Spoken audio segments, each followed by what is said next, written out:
কারণ তাকওয়ার ওয়াজ কি কম গুরুত্বপূর্ণ নাকি বেশি গুরুত্বপূর্ণ? তাকওয়া মানে কার ভয়? যাদের হৃদয়ে আছে আল্লাহর ভয়, তারা কবু পথ ভুলে যায় না। আল্লাহর প্রেম ছাড়া এই দুনিয়ায় কারো কাছে কোনো কিছু চায় না, ঠিক না? যাদের হৃদয়ে আছে আল্লাহর ভয়, তারা কবু পথ ভুলে যায় না। আল্লাহর প্রেম ছাড়া এই দুনিয়ায় কারো কাছে কোনো কিছু চায় না। রাতের আধারে যারা সেজদাতে রয়, দু চোখের শ্রুতে নদী যেন বয়। রাতের আধারে যারা সেজদাতে রয়, দু চোখের শ্রুতে নদী যেন বয়।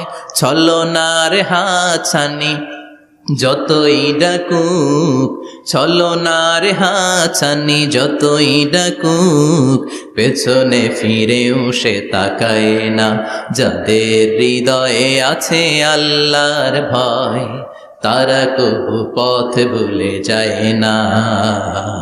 আল্লাহর প্রেম ছাড়া এই দুনিয়া কারো কাছে কোনো কিছু চায় না। চিৎকার করে বলেন ঠিক কিনা? তাকওয়ার ওয়াজ করলেন, তাকওয়া মানে আল্লাহর ভয়। বিষ্ণুই বললেন আর তাকওয়া হা হুনা, তাকওয়া হা হুনা, তাকওয়া হা হুনা। তাকওয়া এই জায়গায়, তাকওয়া এই জায়গায়, তাকওয়া এই জায়গায়। যেহেতু এটা গুরুত্বপূর্ণ, বিষ্ণুনবী 3 বার ইঙ্গিত করে বলেছেন। সুবহানাল্লাহ। বিষ্ণুই বলেন না তাকওয়া হা হুনা, তাকওয়া এইটা। বলেন না তাকওয়া হা হুনা, তাকওয়া এইটা। বলেন না তাকওয়া হা হুনা, তাকওয়া এইটা। জুব্বায় তাকওয়া, দাড়িতে তাকওয়া, টুপিতে তাকওয়া বলে নাই। তাকওয়ার আসল জায়গা হলো হৃদয়। এজন্য যাদের হৃদয়ে আল্লাহর ভয় আছে